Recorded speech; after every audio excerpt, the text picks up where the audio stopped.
Lâmpada para os meus pés é a tua palavra e luz pro meu caminho. Lâmpada para os meus pés é a tua... Olá, é bom ter você aqui conosco. Nós vamos dar continuidade ao nosso programa de discipulado nesse dia e estamos trabalhando a temática As Escrituras. Você é convidado nesse momento, está atento às referências, também aos slides que estaremos passando em tela. Eu quero a sua atenção nesse momento. Acompanhe comigo. Pois bem, queridos, nós voltamos novamente à nossa temática falando sobre as Escrituras. Então é um privilégio voltar e ministrar essas aulas para vocês. Queria pedir perdão não ter disponibilizado o material antes. Estávamos aí nos processos de edição desse material. Então voltamos a tratar sobre esse tema, as Escrituras. De início, eu queria levantar aqui pelo menos duas razões do porquê nós estudarmos a Bíblia. A primeira delas, ela é a legítima revelação de Deus. Então, como nós já comentamos em sala de aula, Deus ele decidiu se revelar aos homens de forma geral e especial. Nós já sabemos esses conceitos, mas de forma especial através da Bíblia, de forma especial através da sua palavra. E tudo, absolutamente tudo o que nós conhecemos de Deus é através da sua palavra, da sua revelação. Então, como eu já mencionei em sala de aula, nós precisamos definir bem os termos. Então, o que é a revelação especial? É Deus se revelando ao homem em tempos específicos, em lugares específicos e a pessoas específicas. Então, essa é a revelação especial de Deus. Então, a Bíblia é a legítima revelação de Deus. Aquilo que nós podemos conhecer do Senhor está revelado em sua palavra. Uma segunda razão é que ela é o nosso único absoluto de verdade. Toda verdade é verdade de Deus. Nós não podemos negar isso.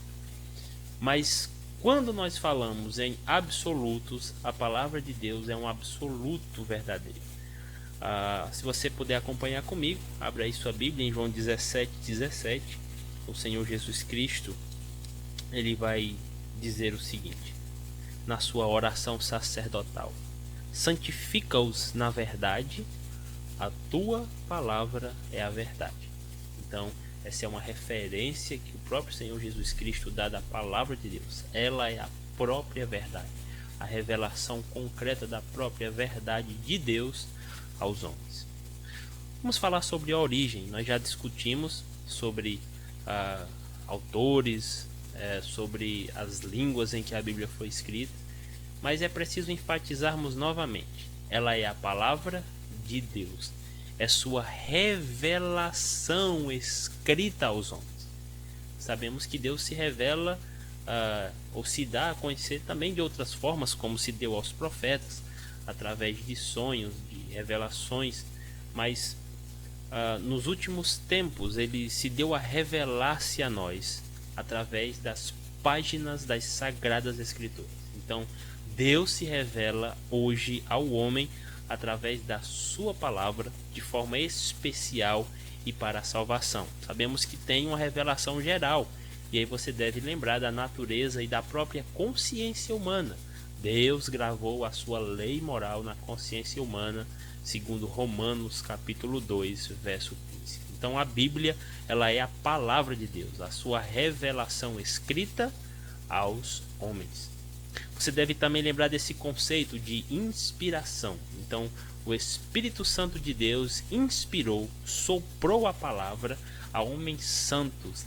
Então, ele capacitou esses homens santos na escolha de cada palavra que deveria ser escrita. Nós já falamos também, revisando da última aula, não é uma espécie de êxtase ou uma espécie de Chico Xavier, por exemplo, em que as pessoas perdiam a consciência, elas estavam dentro da sua consciência, e você deve lembrar que muitos autores da Bíblia, ou alguns dos autores da Bíblia, usou das suas próprias especificidades culturais, da sua própria linguagem, talvez usando artifícios da sua própria comunicação para revelar aquilo que Deus tinha para revelar aos homens.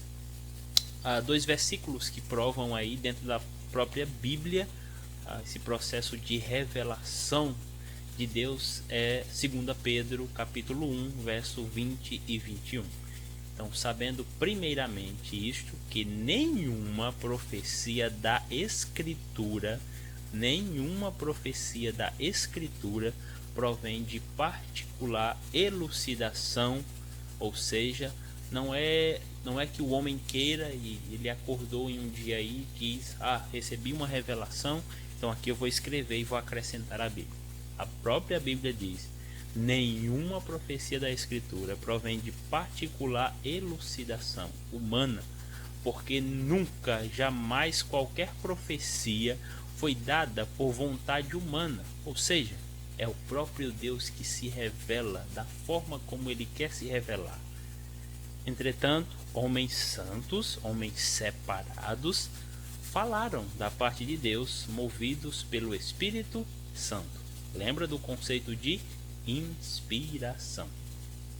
Uma segunda referência aí é 2 Timóteo, capítulo 3, versos 16 e 17, que diz o seguinte: Toda a Escritura é inspirada por Deus e útil para o ensino, para a repreensão, para a correção, para a educação na justiça, a fim de que o homem de Deus seja perfeito e perfeitamente habilitado para toda boa obra.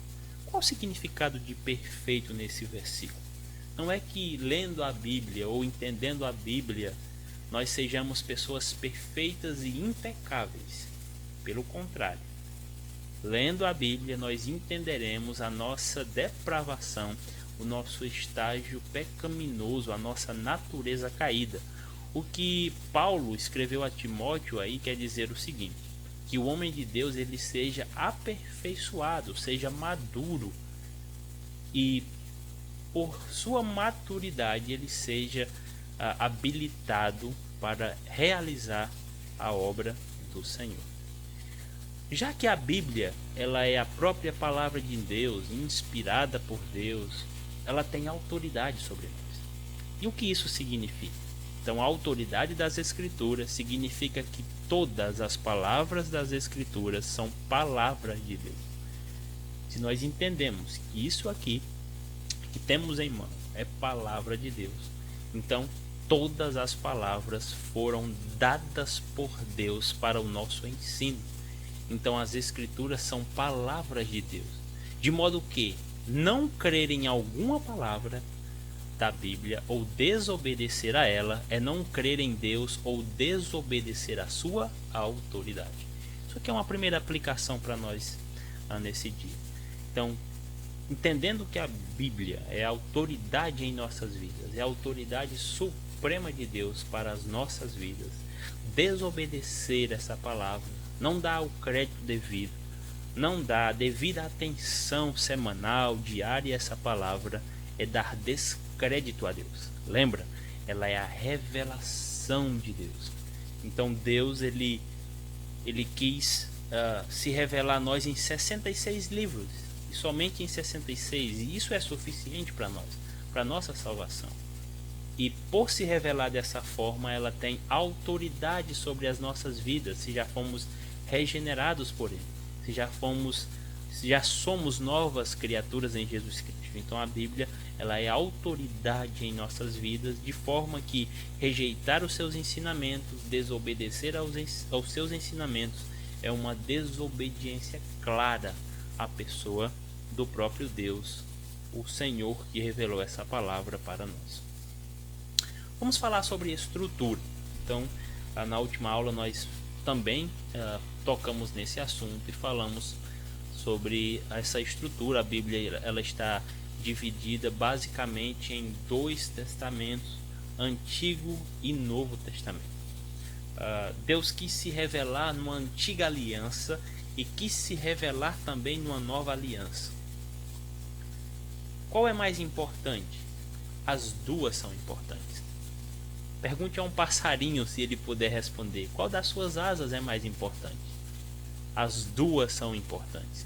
Então a palavra de Deus, tanto o Antigo Testamento como o Novo Testamento, revelam o Senhor e seu plano salvífico. Você deve lembrar que no livro de Gênesis nós temos a queda e ali nós já temos a promessa do Salvador. E essa promessa do Salvador, ela se estende por todo o Antigo Testamento, chegando ao Novo e consumando a vinda desse Salvador.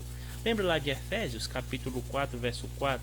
Então, na plenitude dos tempos, Deus enviou o seu Filho.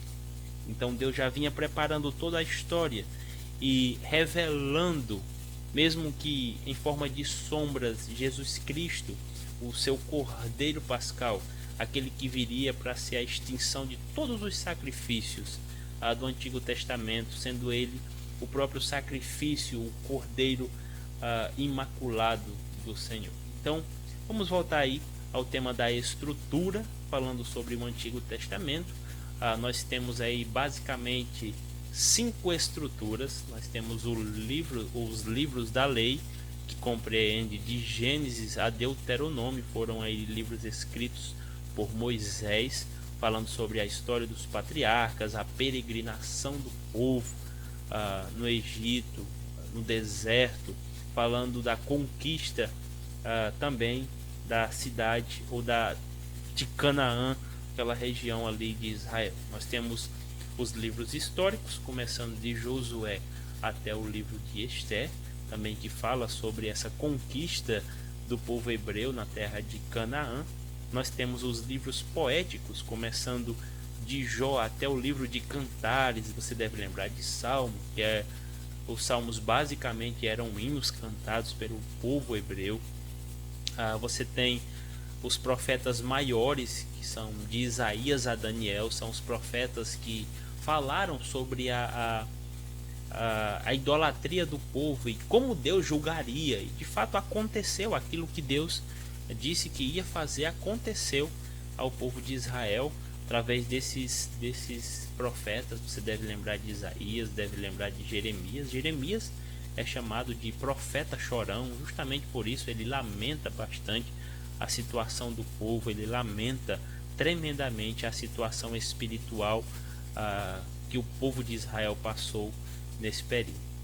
Nós temos também os profetas menores, que vai de Oséias até o profeta Malaquias, que também são profetas que falaram ao povo hebreu da sua idolatria e de como Deus queria que o povo retornasse, de como Deus queria a adoração do povo.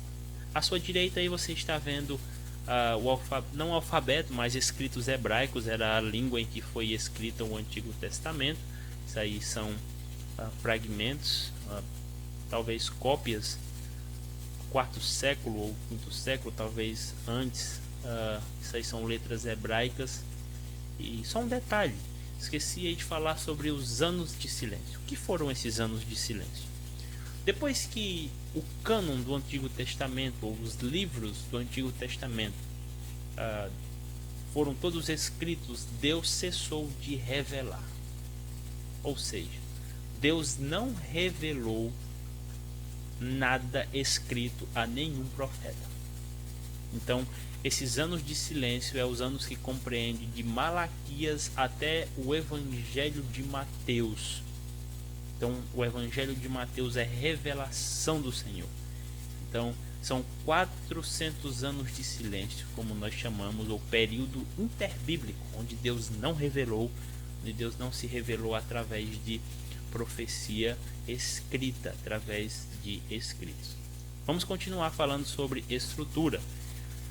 E agora o Novo Testamento. O Novo Testamento também tem estruturas, então você vê os evangelhos. Então a vinda do Senhor Jesus Cristo ao mundo, ela trouxe consigo a criação de um novo gênero literário chamado de evangelhos, e fala sobre a vida do Senhor Jesus, que começa aí do Evangelho de Mateus até o livro de João.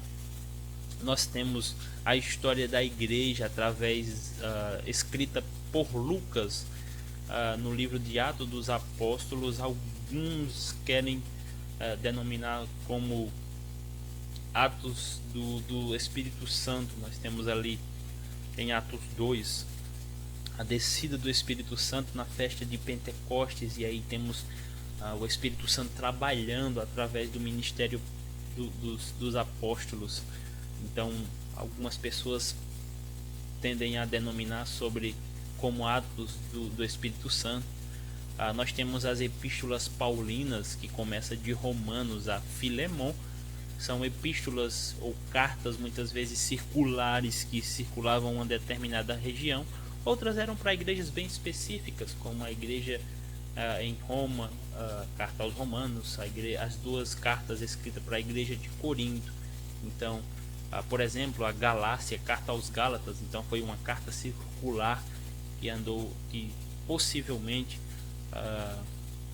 ela transitou na região da Galácia. Nós temos a carta aos Éfesos, que era uma igreja específica, e temos também as epístolas pastorais, que são as duas epístolas a Timóteo e também a epístola a Tito. Então são epístolas ou cartas bem pessoais de um pai a seu filho na fé, ou um jovem pastor explicando ou dando orientações sobre o que ele deveria fazer. E temos Filemon, uma carta bem pessoal a um líder de uma igreja, falando, pedindo para que Filemon recebesse novamente Onésimo, um escravo fugitivo.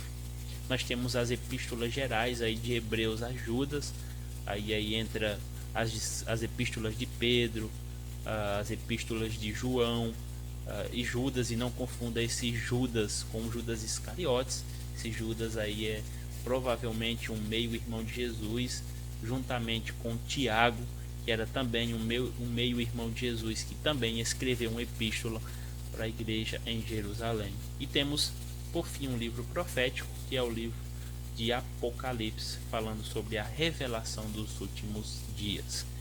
À sua direita você tem aí como era escrito o Novo Testamento, todo em grego, e veja aí como está deteriorado esse material, um material muito frágil, e pela escassez do próprio material, então as letras eram juntas, sem espaço, como nós temos hoje.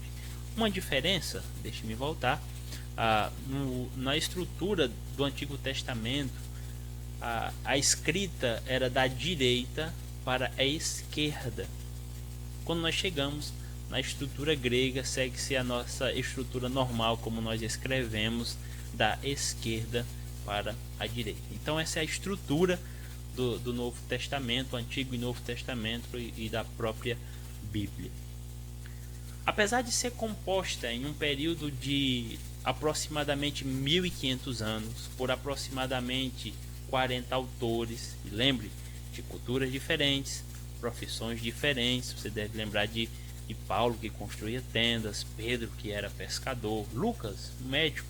Então, pessoas com profissões diferentes, com escolaridades diferentes. A Bíblia não é um conjunto de livros desconexos. A Bíblia não é um conjunto de livros sem sentidos ou que estão apenas jogados. Existe um fio que liga de Gênesis a Apocalipse. É o que nós chamamos na teologia de metanarrativa. Há um fio ligando toda a Bíblia. Você deve saber que fio é esse. É o tema central da Bíblia, que é a história da salvação. Então, a história da salvação está permeada em toda a Bíblia. Jesus Cristo, aos poucos, sendo revelado, sendo profetizado, sendo mostrado ao povo hebreu, de que a desobediência desse povo trouxe de fato problemas que deveriam ser resolvidos, e sacrifícios e demais sacrifícios eram feitos, mas haveria um sacrifício, aquele de Jesus Cristo, que entraria de uma vez por todas na presença de Deus, se oferecendo como sacrifício pelos nossos pecados, como diz o livro de Hebreus. Quais são os propósitos? E aqui nós entramos na parte da nossa apostila. Você não tem esse material ainda, estamos providenciando, mas quais são os propósitos da palavra de Deus? Em João, nós temos no capítulo 20, verso de 30 a 31, e esse também é um propósito do livro de João, do Evangelho de João, fazer com que as pessoas creiam. Então João escreve o seu evangelho com esse propósito de mostrar Jesus como o Filho de Deus, o Deus homem, o Logos, aquele que viria a ser o representante de Deus, na verdade o próprio Deus que salvaria os homens dos seus pecados. Então João capítulo 20, verso de 30 a 31 diz o seguinte: na verdade fez Jesus diante dos discípulos muitos outros sinais que não estão escritos nesse livro. Estes, porém, foram registrados para que creiais que Jesus é o Cristo, o Filho de Deus, e para que, crendo, tenhais vida em seu nome. Então, João deixa claro o seu propósito. E aqui ele não trabalha a ideia de milagres em seu evangelho. Ele trabalha a ideia de sinais, que também eram milagres. Mas ele trabalha justamente essa ideia. Muitos sinais foram feitos, mostrando que Jesus Cristo era o Filho de Deus e que aqueles que criam nele teriam vida eterna em seu nome. Nós temos um outro propósito da palavra de Deus, que é salvar. Romanos 1,16, Paulo diz: pois não me envergonho do evangelho, porque é o poder de Deus para a salvação de todo aquele que crê, primeiro do judeu e também do grego. Interessante que Paulo fala sobre esse poder de Deus para a salvação. O evangelho é a revelação de Deus para a nossa salvação. Então veja como é importante nós compartilharmos esse evangelho que uma vez já nos salvou e que salva outras pessoas e que tem esse propósito de salvar vidas, e lembra, fazendo com que as pessoas creiam pelos feitos maravilhosos do Senhor Jesus Cristo. Nós temos um terceiro propósito, que é despertar a fé. Veja que Paulo, escrevendo aos Romanos, diz: e assim a fé vem pela pregação. E a pregação de quê?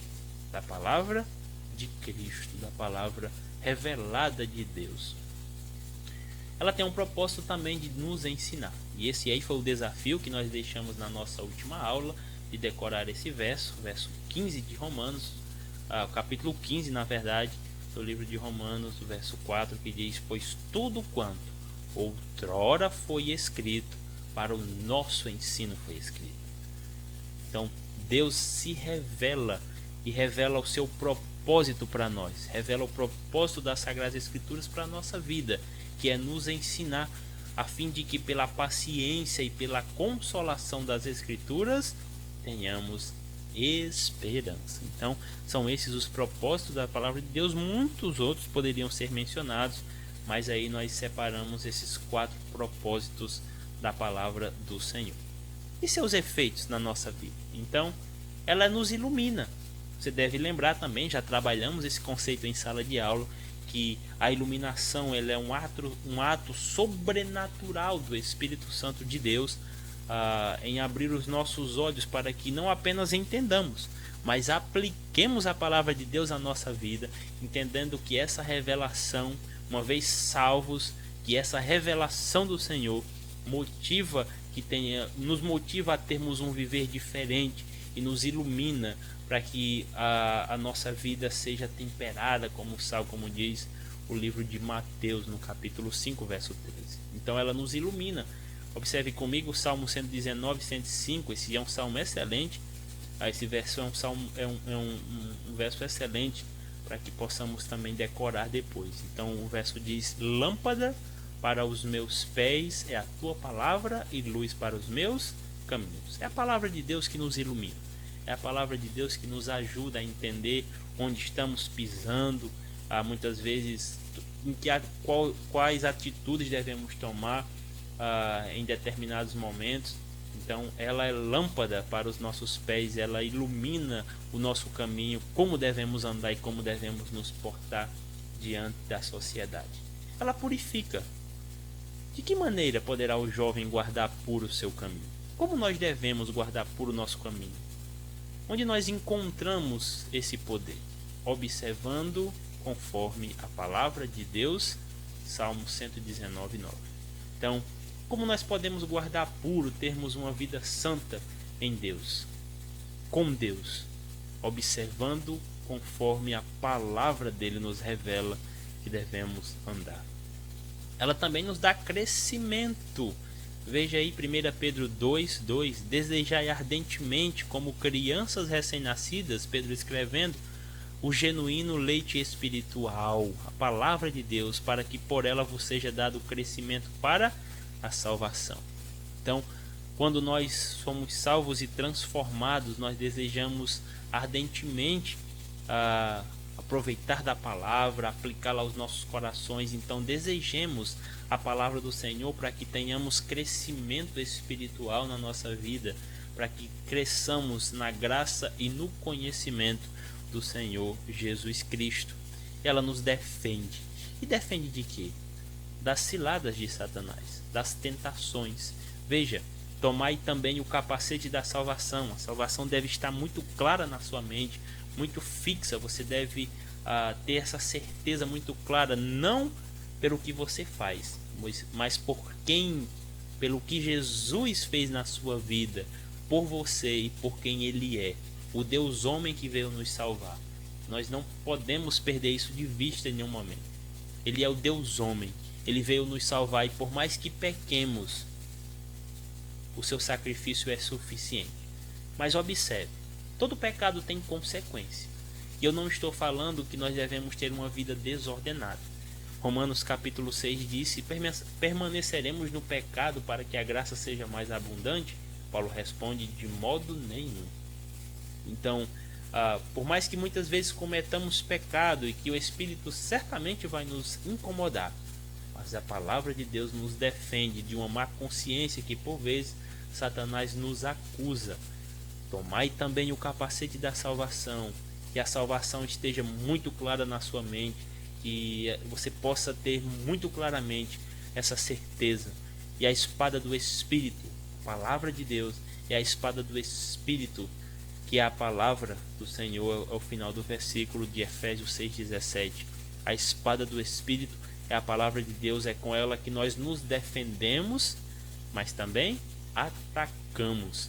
Então a palavra de Deus nos livra da tentação, mas também nos faz revidar aquilo que Satanás nos oferece. Lembra de Jesus Cristo lá no deserto, quando ele foi tentado?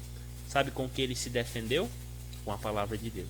Então nós devemos incansavelmente estudar, como diz o salmista, meditar, lá no Salmo capítulo 1, verso 2, meditar de dia e de noite nessa palavra do Senhor.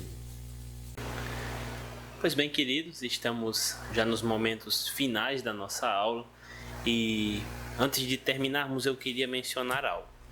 A Bíblia, ela é a autoridade final em assuntos espirituais, éticos e morais. Nós não podemos falar sobre assuntos espirituais sem tratar sobre a verdade divina de Deus, sobre como Deus se revelou, qual é a sua verdade para a vida do homem, de onde o homem veio, para onde ele irá, qual o nosso propósito. Então, essas são as perguntas que movem o mundo há muito tempo, mas as pessoas estão procurando em locais errados, porque não estão procurando na palavra do Senhor. Ela também é autoridade final em assuntos éticos e morais. Nós não temos como saber o que é bom, o que é certo ou o que é errado sem um absoluto, como é a palavra de Deus. Então, ela é assunto, é autoridade final em assuntos éticos e morais. Por isso que ela é a nossa única regra de fé e prática. Não esquece isso. Ela é a nossa única regra de fé e prática. Como o Senhor disse lá em João 14, Evangelho de João, no capítulo 14, verso de número 26, Nós precisamos do auxílio do Santo Espírito. Nós precisamos do auxílio constante do Espírito, não apenas para ler, mas para entender e aplicar as nossas vidas. O que é que o Senhor diz em João 14, 26? Mas o Consolador, o Espírito Santo, a quem o Pai enviará em meu nome, esse vos ensinará todas as coisas e vos fará lembrar de tudo o que eu vos tenho dito. Então a palavra de Deus, ela deve ser lida em constante oração, porque é o Espírito Santo quem nos esclarece essa verdade e nos faz aplicá-la aos nossos corações. Eu agradeço bastante a sua atenção. Estaremos na próxima semana, se o Senhor nos permitir, de volta com mais uma lição falando sobre quem é Deus no nosso programa de discipulado. Muito obrigado e até a próxima aula.